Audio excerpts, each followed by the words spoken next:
Yeah. Okay, guys, so it's being recorded from now on.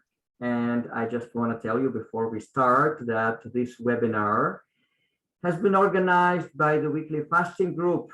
And it's a very big international WhatsApp group dedicated to cultivating the habit of fasting once a week. So we fast as a group, at least for 24 hours every week, week after week, between Friday and Saturday. And there are also people who extend it.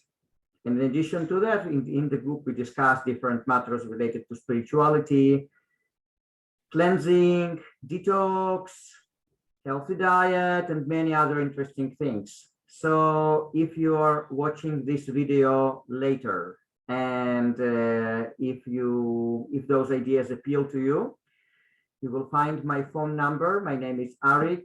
I am the moderator of this group, and you're welcome to send me a WhatsApp message. You will find my number below the video, and I will happily add you. So that was the brief introduction. And today we have with us our dear Rakhi Chari. Welcome, Rakhi. Thank you, Arik. Thank you so much for having me. It's a pleasure to be here. Yeah, thank you so much. And we will have a very interesting talk. I was really looking forward towards that because I'm really excited. I like to talk with people who live unconventional lifestyles to learn, because we are here to learn from one another, from our experiences, and all those matters of pranic living, fasting, detox, and everything related to that. All those subjects are really, really close to the hearts of our group members. So, we are going to start as usual with a short guided meditation.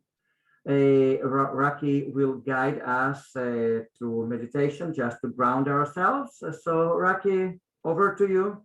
Thank you so much. I'm so delighted to be here with all of you. First of all, I want to thank Jerome for introducing me. Can everyone hear me properly? Can you hear me? Yes, absolutely. Absolutely. So I want to thank Jerome for introducing us. And so I got this opportunity to speak to all of you lovely people out there. And thanks for giving me the opportunity. And I wanted to let's just dive into a meditation, and let's do meditation. So everyone, if you're out there listening, and if you're here, I can't see any of you, but let us go ahead and sit up straight and let's close our eyes. And let's just bring our attention to our breath. Slow, soft, gentle breath. And let's observe our breath. Is it shallow? Is it deep? Basically, I want you to connect with your breath. Breathe in the relaxation and breathe out any tension that you may have. So just allow a wave of relaxation to come over you. If there's any tension, just breathe it out. And feel the warmth in your body part by part, starting from your head all the way down to your toes. Allow this wave of relaxation to allow you to get deeper into this meditation. So today we're going to do a meditation on gratitude. We're going to look at various aspects of our life and take time to see what we are grateful for. So at this moment, I want you to think about the people in your life. Maybe choose one person particular in your life. Bring that person to your mind's eye and think about what it is about this person that you are grateful for. Allow your heart to open as you're thinking about what it is about this person that you're grateful for. What is it about this person that you appreciate?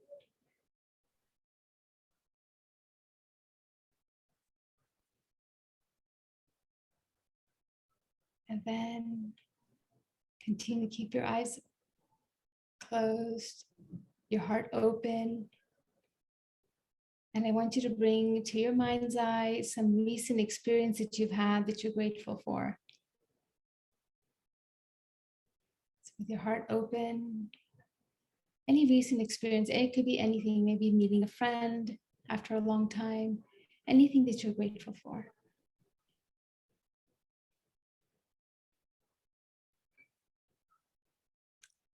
Now I want you to bring any personal qualities that you like about yourself that you are grateful for.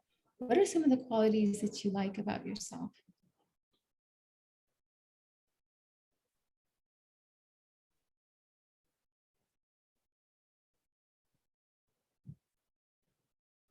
Okay, so think about that. You can find your heart opening up even more. And then are there any lessons recently that you've learned that have taught you something that you were grateful for? It could be a big thing, it could be a small thing, anything that you are grateful for, any lessons that life has taught you.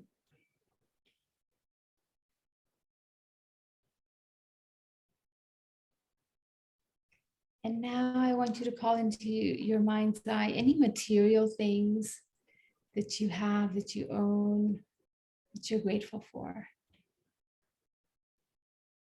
It could be anything. Maybe your favorite pair of sneakers, maybe your bed that gives you a good night's rest.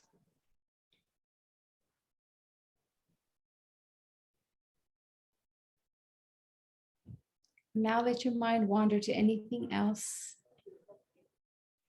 that maybe we haven't mentioned here that you are grateful for. And feel the gratitude in your heart.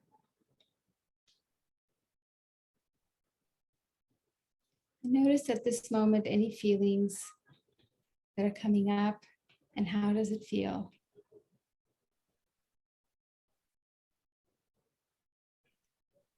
Focusing on your heart center, feeling the gratitude.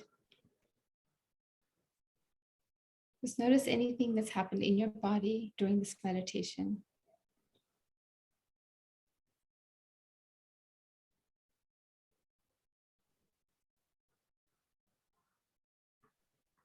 As we hold this attitude of gratitude, because as we have more gratitude in our life, the universe gives us more things to be grateful for. So let's continue to keep this attitude of gratitude in our hearts. And I want you to slowly bring your attention to your breath. Deep inhalation and a deep exhalation, even feeling gratitude for the breath that we're breathing. And slowly you can open your eyes. Thank you so much for the meditation. Thank you. Thank you. Thank you so much, Rakhi. Thank you. Okay, guys, so come back here and let's start. Okay, dear Rakhi, so thank you again for coming. And yeah, and I would love to ask, I would love first of all to start with your background, even beyond Pranic living and Liquidarianism. Like, I'm just curious, what made you initially to start looking for something that is beyond just regular material plane of existence? When did it happen and how did it happen? Okay, so a little bit about my background. Basically, I grew up in San Francisco, very mainstream kind of thinking, nothing out there as I was growing up. I was always very health conscious as a teenager, so it was kind of always very healthy, always looking out for what's best for my health. So that was always kind of there. Another thing is I've always wanted to help people, so I used to kind of work. After college, I started working in a drug rehab program to help people. So that was this helping thing was always there to want to help people. But then, after doing that, I decided that I should start my own business because I think I can help people that way by employing them, and then maybe improving on the economy. So that was my other way of helping, because I just thought there are different ways to help in this universe. So that was one of the ways. And then, yeah, so what got me into this is I've always been detoxing, like throughout my life. It's been detoxing, eating healthy, detoxing. So one thing led to another. And then I saw this talk that Ray Mayer had about living on Prana and not having to eat. And I was completely fascinated by that. And I thought, oh my gosh, is that possible? And so that's what got me into it, thinking that no way that's possible. There's no way that's possible. And I was like, but if it is possible, when I heard that, it was almost like it was like a magnet. I kind of stuck to that. And I tried to do as much research as I could, thinking that if it's possible, I want to be able to do that. And so then the rest is history. I just kind of signed up for his retreat and went to the retreat, and you know, it's been 4 years almost, and I haven't had any solid food for 4 years, and that's just been my journey. It's just been one fascinating thing after the other. Like life just keeps changing, and it's just ever changing, and I keep changing, and so it's been a fascinating journey since the retreat, since my first retreat. It's great. Yeah. That's amazing. And prior to that, were you interested in different spiritual matters in general? Right. No, I wasn't, because I didn't come from a spiritual type of a background, or I didn't have any kind of spiritual anything within me. I thought, you know, I was just like, okay, very physical, very, okay, let's deal with the food. Okay, I don't want the food, but there was no spiritual side to me. It's just after I started this journey that the spiritual side started coming out, where different kind of experiences I started having, and that really got me more and more into spirituality, where these different energies I would feel, you know, coming and talking and all kinds of stuff. If I don't know if any of you follow me on my YouTube channel, but I've been kind of documenting all these things that have been happening to me as I continue on this journey. So as my body starts getting clean, as my diet is cleaner, as I start living more on prana, I'm able to connect to things that are out there that normally I wasn't able to. And so that's what got me into spirituality. But before that, there was no spirituality. Wow, that is very interesting. Rakhi, and prior to doing this process with Ray Mayer, were you eating like regular diet, or you were a raw foodist, vegan, or some kind of special diet?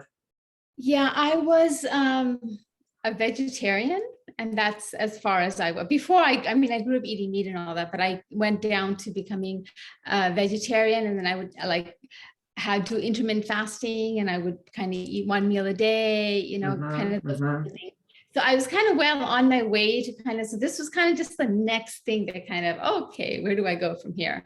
So that's what happened. Yeah. Amazing. And then, so how long time ago was it that you did this process?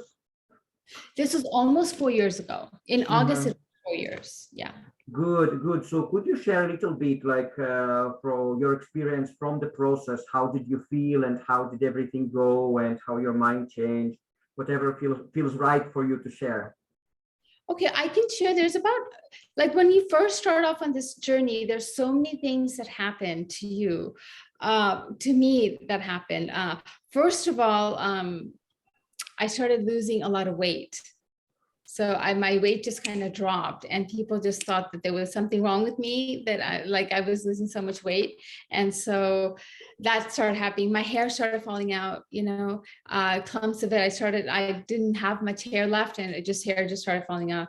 My skin started went from normal skin to kind of sagging skin, you know, because I lost so much weight, and the body takes some time to start living on prana. So it's the adjustment period is happening. And during that time, you know, people can be pretty harsh by saying certain things, you know, because as it is kind of unstable, kind of new to this thing. And when people start saying things, then it could be hard.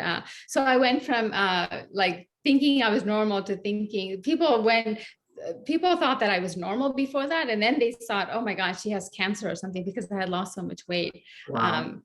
Yeah. Then I went from never thinking about food because I would do intermittent fasting. Like I wasn't, I would hardly ever think about food. And then when I started this process, I was only thinking about food because it's like when if you can't have it, you're only going to think about it, you know? So then I only started thinking about food. Then I went from having so many friends to having no friends at all, being very lonely because people didn't really want to associate with me because I was too weird. So, and then Yeah. right. And then I went having a partner of 13 years to not having anybody because, you know, I change, the dynamics change, everything. So because everyone else remains the same, you just start changing, you know, and you're starting out, you don't really know what's going on. It's kind of, you're trying to grappling and finding your way. So I went from people thinking I was normal to people thinking I had lost my mind. They say things like your body's eating itself. Soon your organs are going to be eaten and you're kind of killing yourself, those kinds of things. So, and I also went from exercising, like normally I'd exercise. And when as soon as I went on this path, then what happened was I was like, oh my God, I'm not eating. So let me not exercise. Let me conserve my energy. And I went into that. And then I started losing all this muscle mass. And I started like, I just became really, really thin and just skin and bones is what I became. So I didn't exercise at all. Then I went from sleeping from 6 to 8 hours to not sleeping, to sleeping very little. So those are some of the things that happened. But, you know, in hindsight, I think about what all that happened. And if you just change your perspective on it, it's not so bad.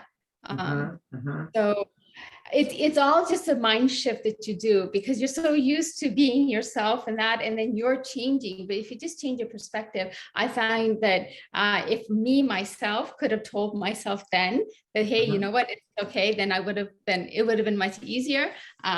So for example, when I lost the weight, I could have said that, you know, all this extra weight that I'm carrying is just this fat on my body, and the fat is holding toxins. So just letting go of the toxins, and it's okay, you know. So I could have changed my thinking that way, you know, and so that's one of the things that you could do. So it just allows me to be lighter and more agile now. You know, I'm just a little lighter. I feel much better, much lighter. It's easy.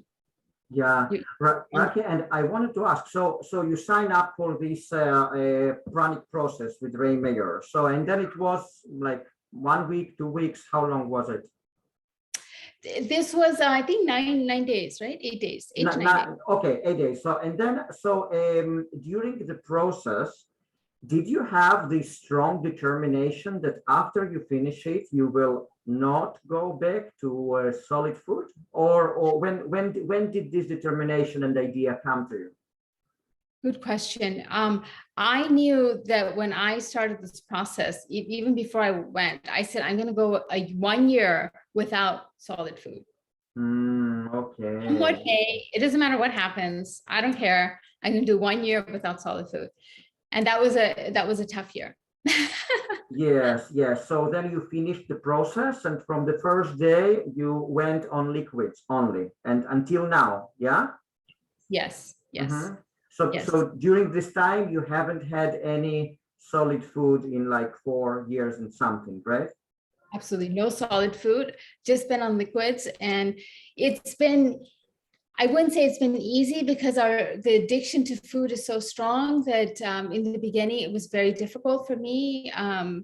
But I made that pact with myself that I'm not going to have any solid food for 1 year. And so I stuck through it. And then after the 1 year of not having solid food, I saw all the changes that my body was going through and all the wonderful things that were happening that I said, hey, why would I stop now? And then I continued because I just saw that it was an amazing journey, and it's going to be an amazing journey. I just continued. Wow. Okay. And then at some point, I think you did another process with Ray. Yeah, because I was following you a little bit on YouTube. So yeah. So what made you want to go another time for the process? I think it was 6 months afterwards or something. I said, okay, I want to kind of progress. And is there something else that I could be doing that I'm not doing, whatever, you know? So I thought, okay, maybe I'll go to another process of his. And I did. And of course, the first one, you get the most out of it. I think the second one, you know, I didn't get the same thing out of it. I didn't get the same out of it. I did do the ayahuasca during that process. So that was something huge that happened to me. Then after that, I went to a 7-day dry retreat because I thought to kind of maybe get me further along on this path, let me do a 7-day dry. So there was a retreat that was held in Bali, and I did a 7-day dry that I Wow. also documented. But yeah, but ultimately it's all us. We can go here, we can go there, we can go all these places, but ultimately it's all us. We take ourselves everywhere, and the change happens all within us. So it's Yeah, yeah, absolutely. Rakhi, and tell us please about, did you have any evolution in terms of liquids? So you were on liquids, but within this liquid realm, did you have any evolution in terms of the thickness of liquids, kind of liquids, quantities of liquids, etc. during all this time? absolutely, Arik. It was beginning when I first got out. It was like, because you have the certain kind of rule, like for 6 weeks, you only have to have very light liquids. So I stuck to all the kind of guidelines and all that. But after that, then it's like, okay, I was having like thick soups, I was having thick smoothies, I was having anything that can be classified as liquid, that's not a solid food. So I was having all that because it was difficult because my stomach wanted to feel full. I wanted that Right. feeling of fullness, and you're not going to get that if you don't get that solid thing in your stomach, right? And so you miss that. So it was sticking on liquids, but it was kind of like heavy liquids, and so that went on for a while until slowly what happened was, like, I would have lentil soups, and then I couldn't have lentil soups because it was too heavy on my body. And so I slowly started kind of giving all that up. And even before when I went on Ray's first retreat, I was actually not even a full vegan. I was actually having yogurt too, like dairy yogurt. Of course, after that, my stomach couldn't handle that any longer, and I started, I gave all that up. And so it's really lightening up. And so, yeah, so it's a continuous process. It's not like, okay, one mark. It's just, okay, slowly over the years, you become lighter and lighter. And Yeah, yeah, absolutely. And in terms of the amounts, like, did it change in the beginning and now? absolutely. In the beginning, I would just have as much as it took to not feel hungry, I would just take it. And I know in the beginning it was kind of like you had I think Ray had certain restrictions that don't have more than this much and all that. I followed that until the guidelines. And then after that, I was like, okay, well, you know what? The only way I'm going to be able to stay on liquids is if I just stuff myself with liquids. Otherwise, I'm not going to be able to stay on. Yeah, absolutely. I just stuffed myself with whatever liquid there was, like heavy soups, like a potato soup or whatever it was, to kind of Absolutely. get that feeling of being like, oh, okay, I'm satisfied. I have something going. Fullness, yeah, fullness, satisfaction. Exactly. Yeah. Mm-hmm.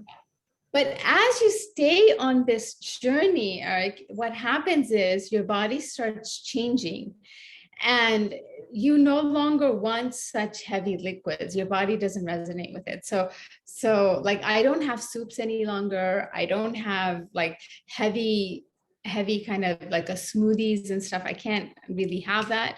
I mean, if I force myself, I'll have it, but my stomach will feel really kind of, I wouldn't feel good about it. So your body starts changing, and you just go on to lighter and lighter things. So I mainly have kind of vegan milks now, like a oat milk or nut milk or things like that. And I don't even really have juices because I feel like there's too much juice down, Yes, I'm yes. taking. What I'll do, I did a video on that. I'll take an apple and I'll kind of chew on it and suck the juice out and spit out the rest of it. So I'll have an apple, but I won't actually eat the apple. I'll just take the juice out and spit it out. So that's how I have my juice, basically. And I think Yes. the juice tastes much better that way than actually juicing it, because you lose the in the juicing process, you're losing that authentic juice that the apple gives. Right, right, right, right. And in terms of the amounts, Rakhi, so for example, when we talk about those vegan milks, Yeah. how much of them do you drink every day? So in about a day, I'll have kind of close to around 400 calories in a day. So that's kind of, little more, little less. And on the average, it'll be around 400 calories a day. Okay, okay. Okay, guys. So I still have a few questions, of course, but if meanwhile, like usually when I interview people, usually I ask few questions and then I allow people just to open their microphones and ask. Okay, so guys, you're welcome to unmute yourself and ask in case you have any questions. If not, then I will continue with mine. So guys, you're welcome.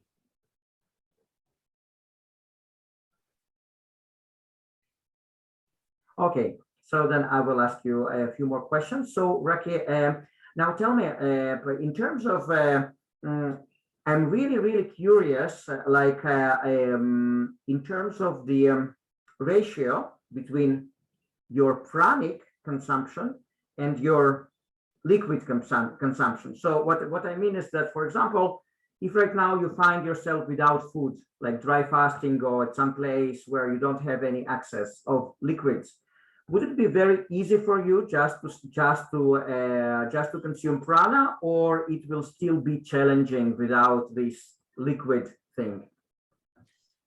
I think, like I said, kind of food is like an addiction. So, I mean, I think it'd be much easier. Like I think that's my next step now. What I'm going to do is go longer periods because I do dry fasting. So what I do is I do dry fasting once a month, like 3.5 day dry fasting. I do once a month.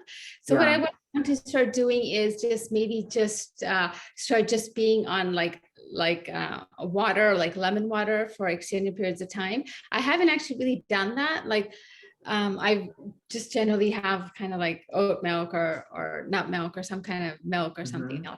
Just to get, yeah, or I'll have a herbal tea with and just have that for a while. So so about 400 calories a day, but I haven't really gone except. But if I could, I mean, if I needed to, if push came to shove, then I think my pranic intake is there. I've done pranic testing for my pranic intake, and generally it's about 125, meaning I'm taking more prana than I actually need. So people say that maybe because I'm giving out more prana to others, giving energy out to others as well. So my pranic intake is pretty high. And how do you do this testing? I'm just curious. I don't trust myself, but I know people who do muscle testing and they do it really well. So I've had my friends do muscle testing for me, and it comes around 120 for me, pranic intake. Okay, interesting.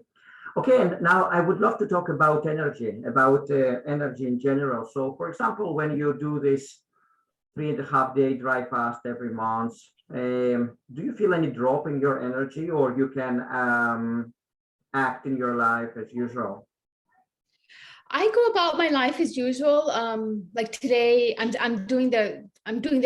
actually started the 3.5 day dry yesterday. So I'm gonna go. So I went to the gym today and worked out, sweated out, did all that stuff, and I'm back here. So I try to carry on as usual and not kind of feel, oh my God, I'm doing this dry fasting and I need to conserve energy. That's the same thing that got me into not working out earlier when I mentioned, I just stopped working out. So I try to just continue to do, and not to bring so much energy into, oh my God, I'm not taking in any water.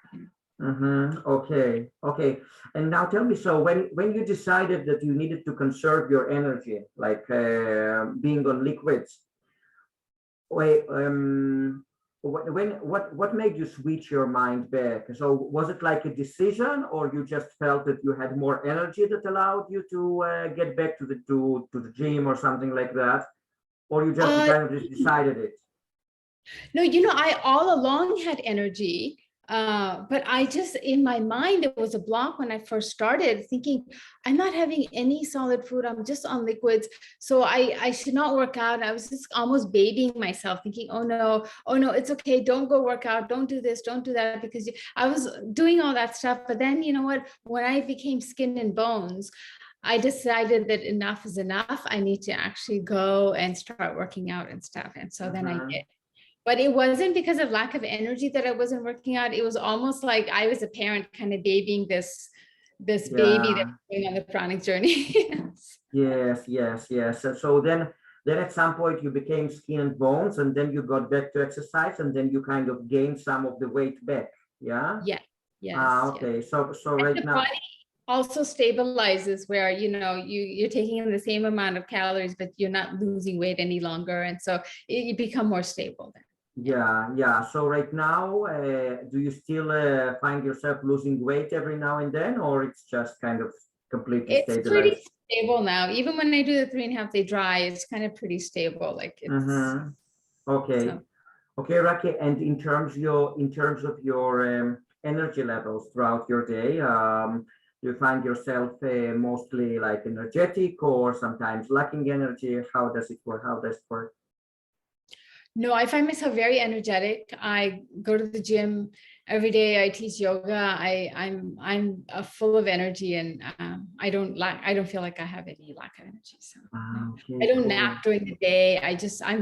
I have lots of energy. I guess because the pranic energy is pure, it's coming straight in. So it's like Yes, it's yes, yeah, yeah. yes. And in terms of sleep, how many hours of sleep do you have every night, more or less?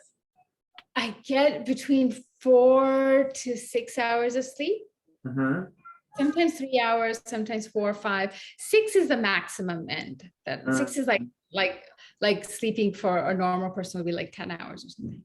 So 6, Yeah, if I'm completely exhausted, I've worked out, I overextended myself, or I didn't sleep well the night before or something, then I may sleep for 6 hours. okay. And prior to becoming Pranic Liquidarian, how long did you sleep on average? Yeah, so normally I would need 8 hours of sleep. 8 hours. Uh-huh. So your sleep got shortened. Yeah. Okay, wonderful. And tell me, Rakhi, and do you, in order to absorb more prana, do you do anything special, any kind of special pranic exercises, or it just comes naturally? Um, That's a good question. There are different practices that have helped me. So there are like 5 things that I do that has helped me. Yes, yes, please share with us. That's important. So the first one is that I do meditation every day and pranayama every day. So those are 2 things that I do every day. Mhm. Some kind of breathing, whether it's just abdomen breathing, Brahmari, whatever different kinds of breathing that resonates with me during that day that I'll do. Yes, yes. Meditation, just being with myself and just meditating, that's really important. So those 2 things. Exercise every day. It doesn't matter what it is, just exercise, even if it's just going out for a walk. But some form of exercise that I have to do every day. Being out in nature, that's even just going outside is not being at home like all day long. So Mm-hmm, mm-hmm. being out in nature, maybe take your shoes off, walk in the grass, feel the Yes, pranic energy outside, because the pranic energy is obviously greater outside than is inside. So just to be outside in nature right. is really helpful. So that's what I do.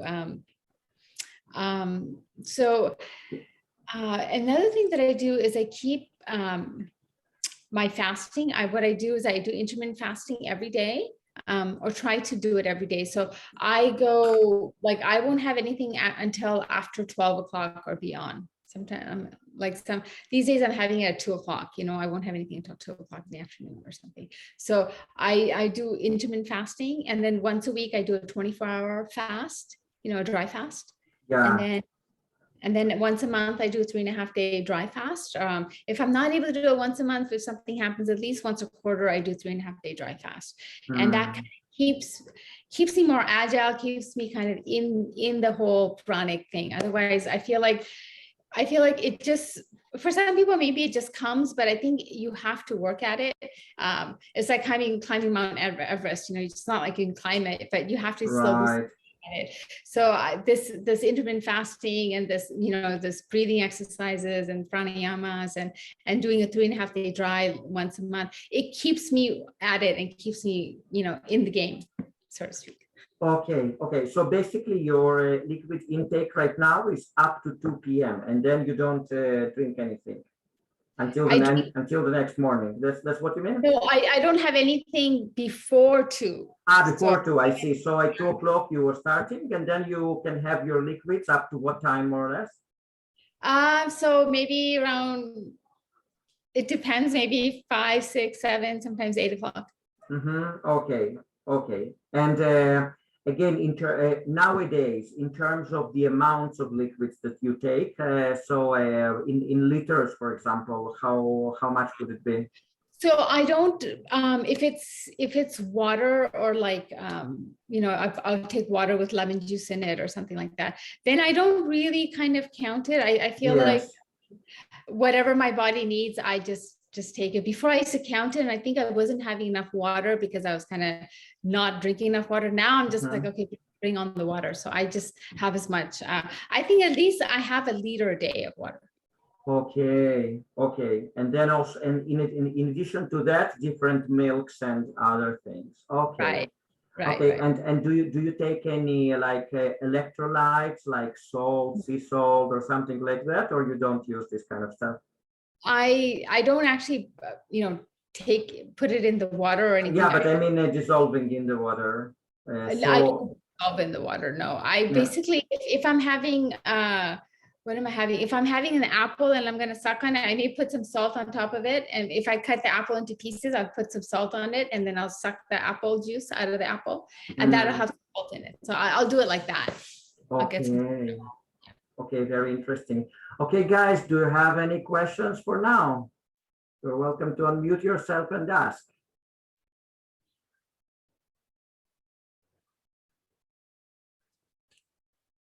Sorry, you had asked me about freedom from hunger, so I thought I just touched upon that. Yes. That's on my list of questions. I just want to see if anyone has any more questions. Okay. Yeah. So that's actually the next topic I would love to talk because it's really relevant for many people here. Freedom from hunger. So you made a video about that some time ago. It was like a few weeks ago or something like that, yeah? And then you shared your experience that your sense of hunger has decreased significantly. So, and how is it now? Yeah, so I don't feel the same kind of hunger that I used to, those hunger pangs, that's all gone. I don't have that normal sense of hunger. But it's very like mild. Sometimes if I haven't had anything, I'll feel like, I could have something, so that's it. But the hunger pangs are gone. It's just kind of very mild version of it. But another good thing is, and I'm able to disconnect from that hunger because I think of that hunger as just an energy there. Yes. And it's just energy. So I'm able to now, before I wasn't able to, but now I'm able to disconnect that hunger feeling, that mild hunger feeling I have. I'm able to disconnect that. And because I feel like now that's just like an old habit that's there and I could just observe that energy for what it is. Okay, it is that energy. I'm having this sensation in my stomach. Okay. And I don't have to act on it. I can just disconnect from it. So. Okay, Rakhi. Wow, very interesting. And and now I would love to ask you about yoga because you call yourself Breatharian yogini. And you told me that you didn't have any previous experience prior to doing this process with Ray. So did you do some yoga before, or you started doing yoga after that? Oh, no. I've been doing yoga for many years now. So yeah, I've never thought of yoga as a spiritual practice until I started getting deeper and deeper into it. But yeah, I started yoga probably about almost 20 years, like over 15 years ago, around 15. Yeah, I started doing yoga, then I started teaching yoga. So yoga has been part of my life for many years. So yeah, I do yoga every day, practically every day. Yeah. Okay, good. And do you have this contributes to your prana intake, like your engagement in yoga?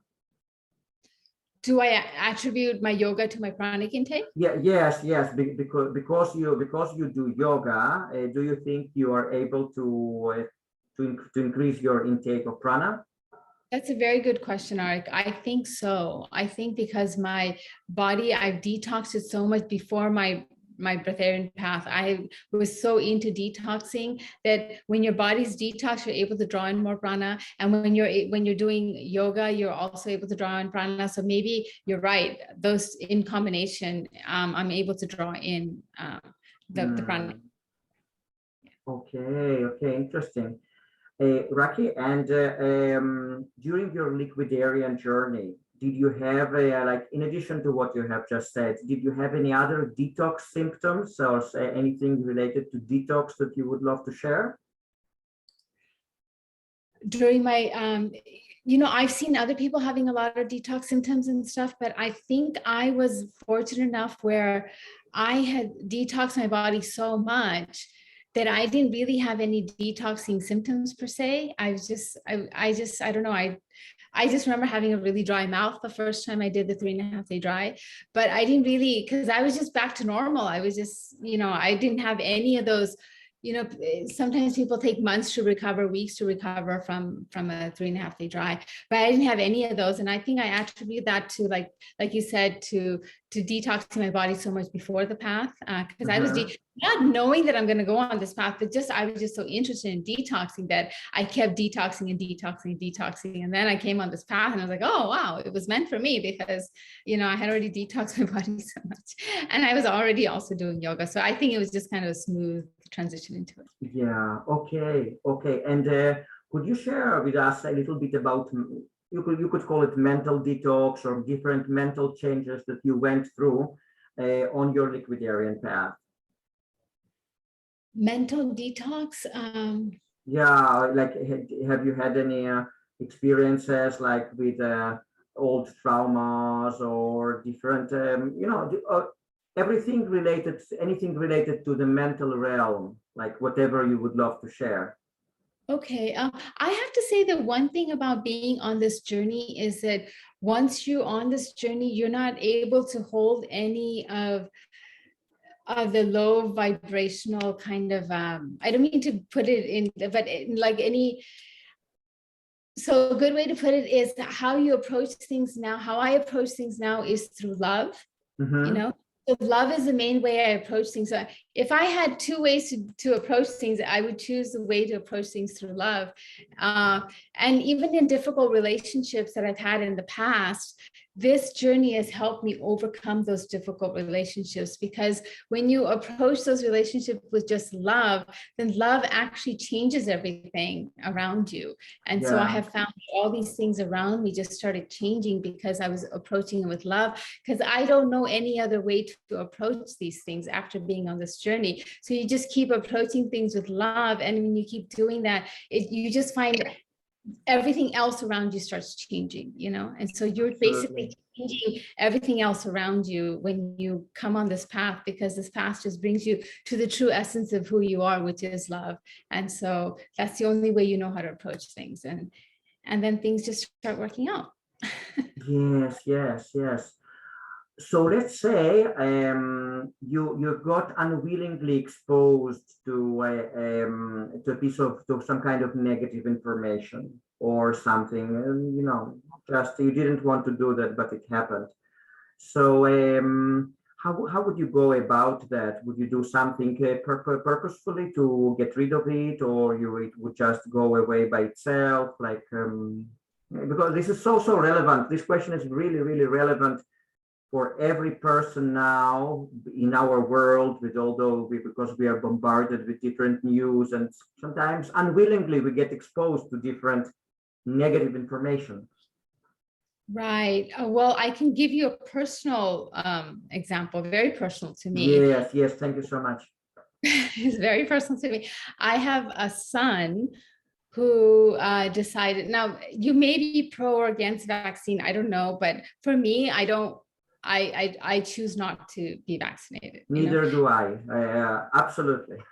Absolutely not. Yeah, so that was something that I was held very dear to me. And my son, who I raised and just adore and love so much, he decided that he's going to go ahead and listen to the mainstream and go ahead. Right. Yeah. Absolutely just crushed me and broke my heart and broke my pieces, and there was nothing I could do. I could only just approach it with love and say, you know what, each soul has their journey.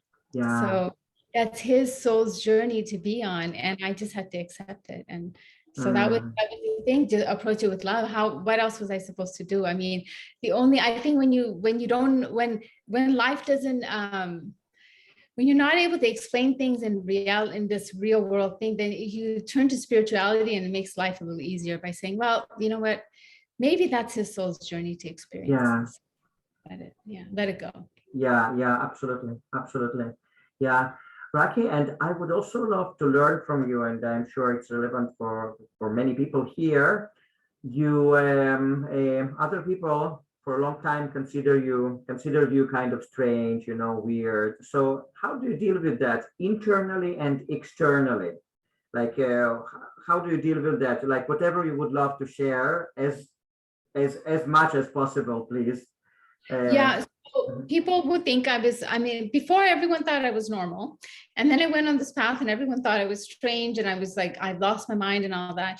And I was so determined, Arik, to be on this path that it didn't matter what anyone else really thought. I was going to be on this path no matter what. Maybe it's my soul's journey. I don't know. But I was like, no matter what, I'm going to be on this path. And if this person doesn't like it, if this person has a problem, if my partner has a problem, I'll leave my partner. And so I did. If this person has a problem, it's okay. So I was very clear on what I wanted to do. And what happened was, when you follow what your heart is calling out for you to do, then the universe is going to give you all the friends that you wouldn't have gotten these friends had you stuck and not followed your heart. Like, say oh, people think I'm strange, so I won't do this or I won't do that. And if you don't follow your heart, what happens is you're not really living your heart's desire, right? And so if you start following your heart, the universe will kind of support you in your journey. And that's what I have found, is that the friends come your way that resonate with you more, and the partner comes your way that becomes your soulmate. So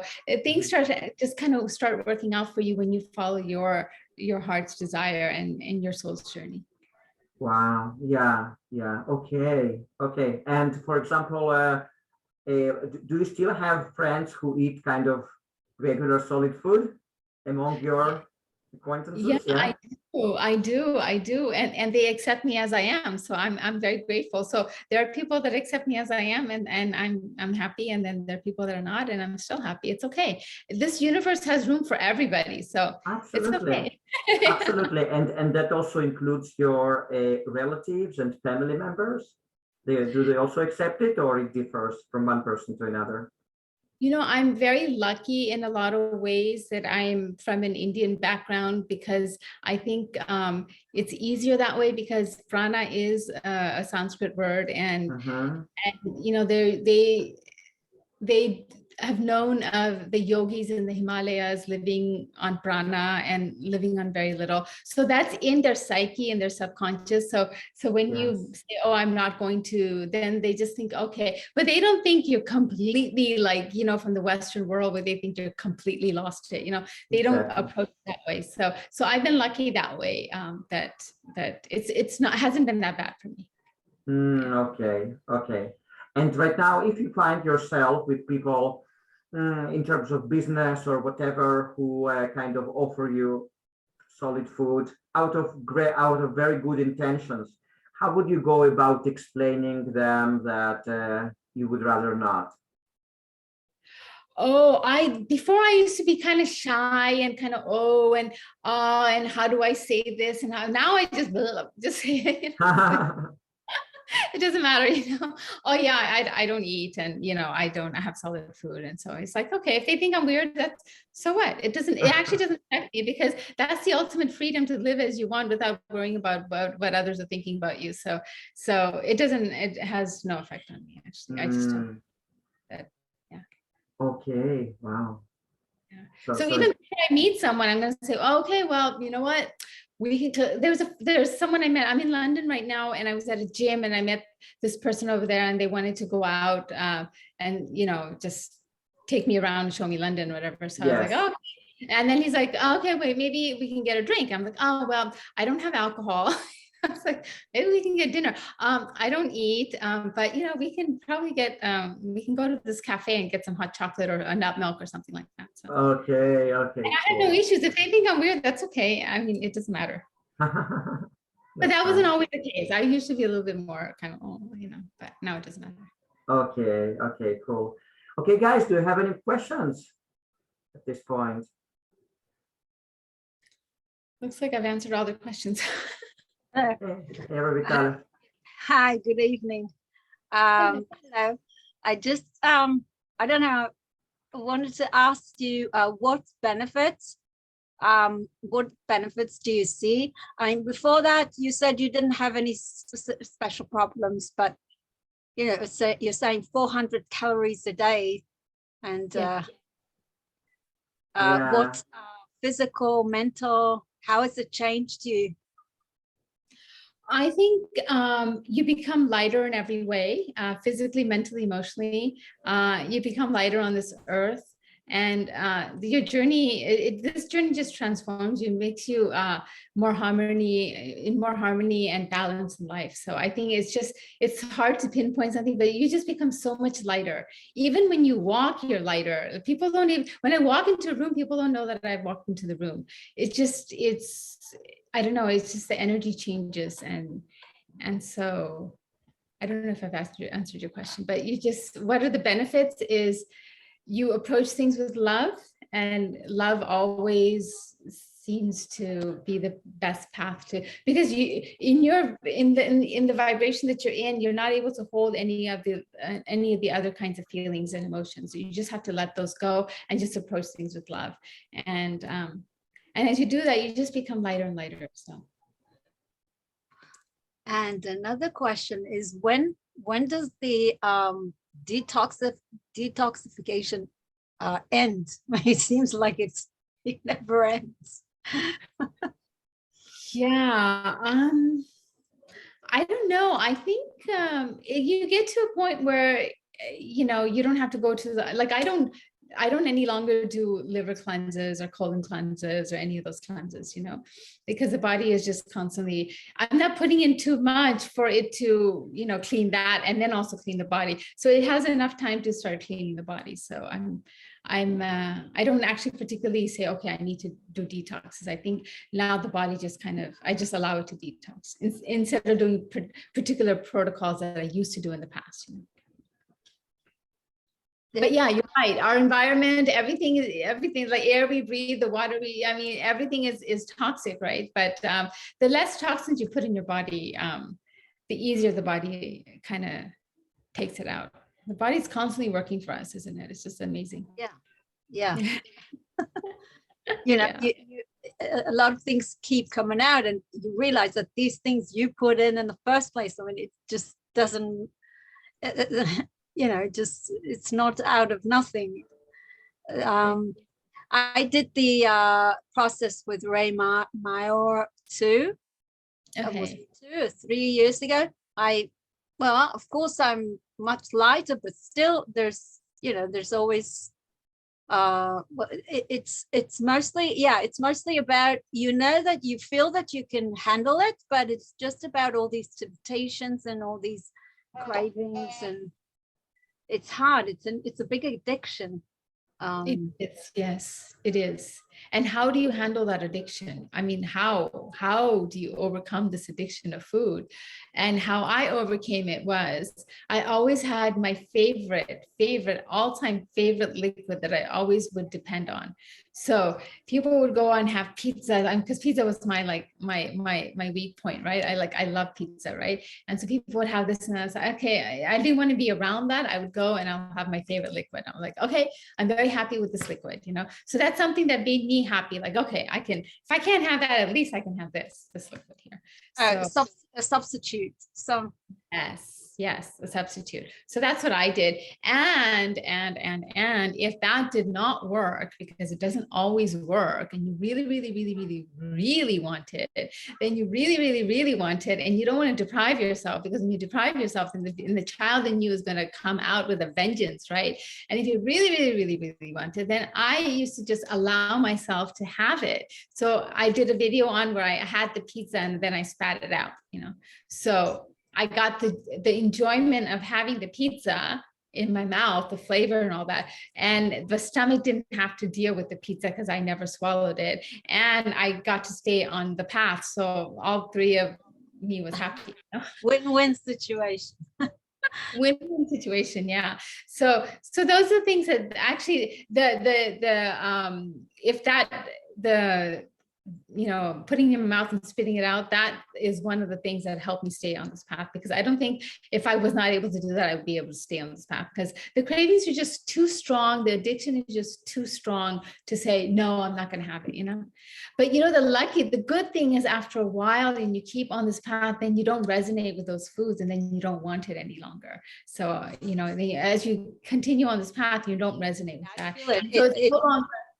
It gets weaker. These cravings are getting weaker and weaker, and the need for solid. I mean, it's not as bad as it used to be, and all these cravings for salt and spicy food and all these strong tastes, you don't need it anymore. You get lighter, and you still have it, but less. It's right. It's a long journey. Yes. It becomes lighter and lighter and lighter. And then it just slowly, then it goes away after a while. Then it's like, okay, I don't resonate with that. And then you don't want it. And it doesn't happen overnight, but it could be a slow process as well. So it's all part of the journey. Yeah. And so what I say is that, oh, I have that craving. Why don't I enjoy it? Because, I have found that I've had these cravings and then I no longer have them. So it's like, oh my, for the rest of my life, I'm not going to want that. So now that I want something, why don't I enjoy it? Because I'm not going to want it any longer. So I kind of take that like, oh, okay, let's go and enjoy that, whatever that may be. Yeah. And I also resonate with what you said. When you're not allowed to have something, you want it even more. And it's not about, it's just about this game or about this, because you're not allowed to have it. Also, before that, I didn't think about food, and now all of a sudden you're very it's also getting less and less. But right after the process, all of a sudden I was losing weight because I was in control, but I was thinking about food all the time. So it was crazy. It's crazy, yeah.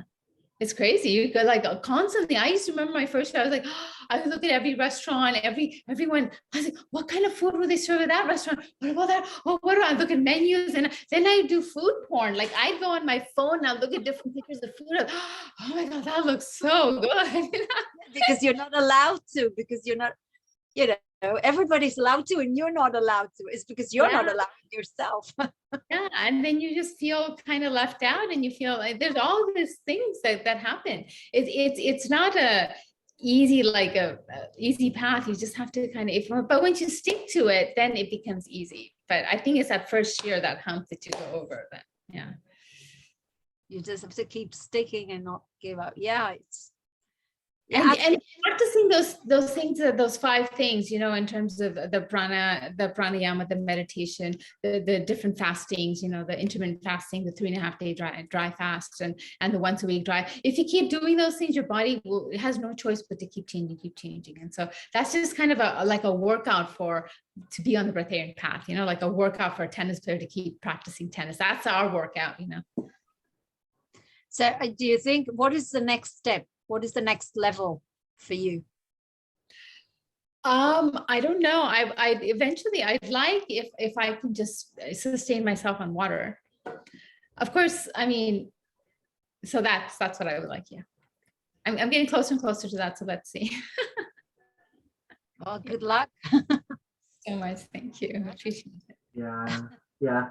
Rakhi, so I'm just curious. You mentioned that you had favorite drink that you substituted for food. So what's your favorite drink? It would be one of those really thick smoothies, with like dates in it and like coconut and it would be one of those really creamy, thick smoothies. It would be one of those. Like, oh, this feels so good. Nice. Rakhi, and I also wanted to ask you, some of the people who are on their Breatharian journey, they don't really like the term fasting, because they kind of think those are. So, what's your take on that? Because you mentioned yourself that you do intermittent fasting and fasting. So, what do you think about that? What's your take on that? A good question. I think what happens is that when we say fast, we're coming out of a sense of lack.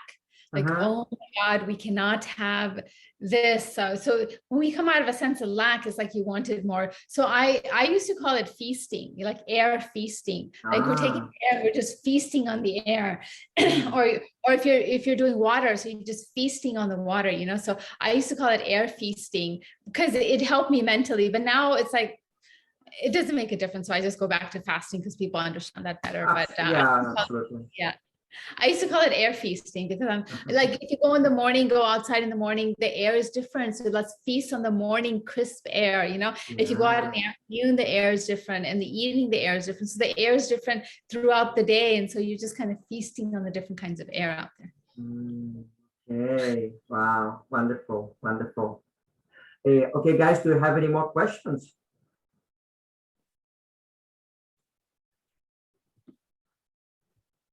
Yes. Okay. Rakhi, now another question. When you say meditation, lots of people understand many different things behind this term meditation. Now, what is meditation for you? Well, meditation is basically quieting the mind.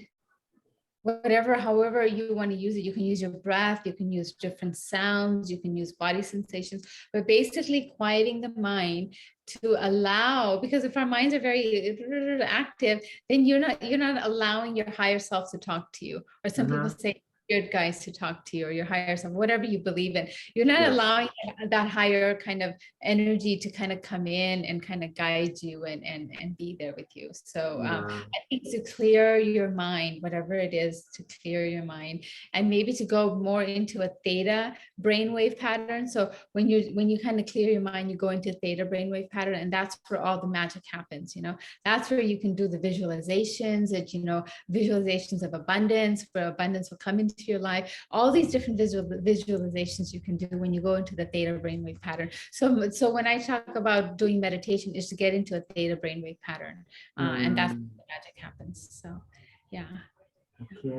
Okay. And another meditation I do also is that I just kind of came up with it, is that when I breathe in all the pranic energy through my skin. So I'm just thinking of myself as a sponge. And then when I breathe in, I'm breathing in all the vitamins, minerals, all the nutrition that my body needs.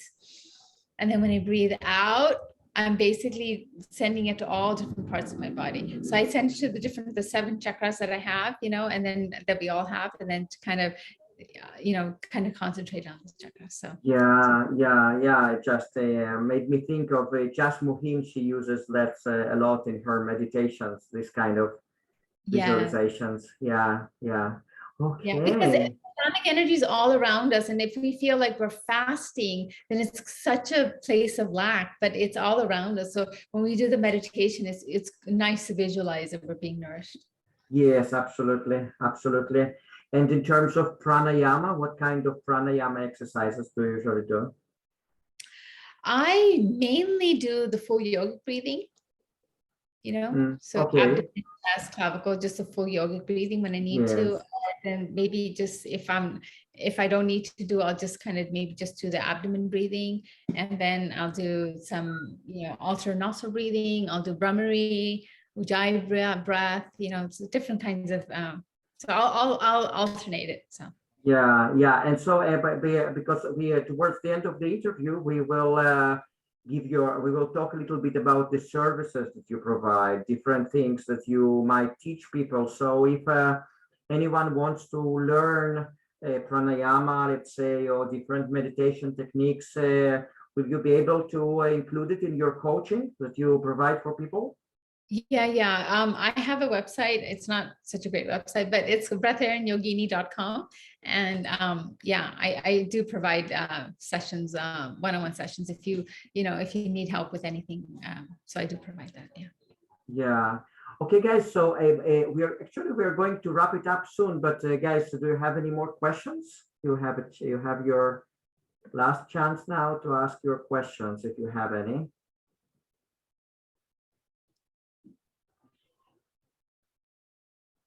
Yes, hi, Arik. It's Laura. I'm sorry.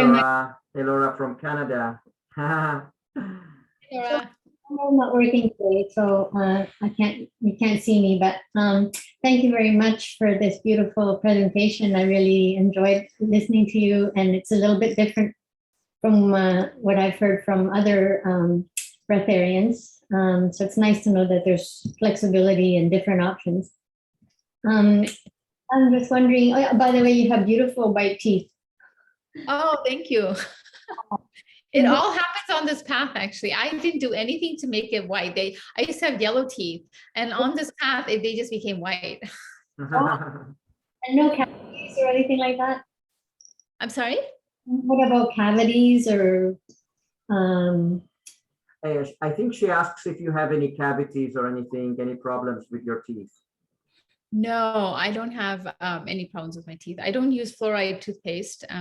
I use toothpaste without fluoride. Yeah, I did a whole video on my YouTube channel about what I do because people are interested in my oral health, what I do for my white teeth. So I don't really do anything. I don't have any cavities or anything. So, I mean, I used to have cavities, but I no longer have cavities. that's wonderful. And what about bowel movements on a liquidarian or Pranic lifestyle? Yeah, you don't have very many bowel movements. It depends on what you're going to intake. Like if you're going to have like a smoothie, then, you'd have a bowel movement or something. But if you're just basically on kind of water or very water, then you're not having very many bowel movements at all. You can go days without having bowel movement. Okay. Yeah. You still feel like you're detoxing while you're doing it? Like, for example, would your kidneys still, do you check for kidney filtration or anything like that? I did a blood test the other day. I think I did a video on that. And the kidneys are working just fine. The liver is working fine. Everything seems to be working just fine. So, Okay. was that your question about the kidney? No, it's just that because I follow the Dr. Morse method, of I try to eat raw and I dry fast once a week, and occasionally I'll do a 3-day dry fast, or some days even long, some weeks, some months longer. He recommends checking your urine in the morning to see if the kidneys are filtering, to see if any sediment is coming out, or mucus from the lymphatics. So that's a really important thing for him, but maybe that's not something you're really doing yourself. I don't know. I don't find any sediments or any kind of mucus or anything like that coming out. No.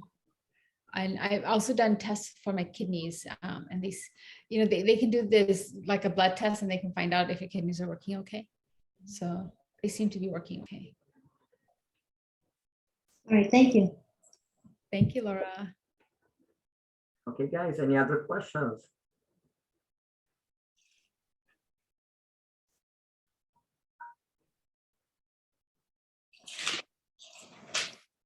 Okay, Rakhi, so could you please tell us a little bit more about the services that you provide? What can you help people with? Kind of problems they can approach you with, whatever. Yeah, if anybody wants any like consultation or anything, I provide that. So, and that'll be on my website, breatharianyogini.com. I also have a YouTube channel. If you type in Breatharian Yogini in YouTube, you'll see all of my videos. I've been documenting it for almost 4 years now. From the day I started, it was on Ray's retreat. I started documenting it from there, all the way up until now. So if you want to see my journey and but all the stuff I've gone through, I have a YouTube channel. It's called Breatharian Yogini. So yeah, you can find me there. Yeah, okay, guys. So we'll put all the links below this video, all the contact details and everything. Okay, Rakhi, so we are going to wrap it up. We will be really, really happy to invite you again after some time. Let's see, to get some update about your progress. Maybe 6 months from now, whatever. We'll keep in touch. And Thank you so much.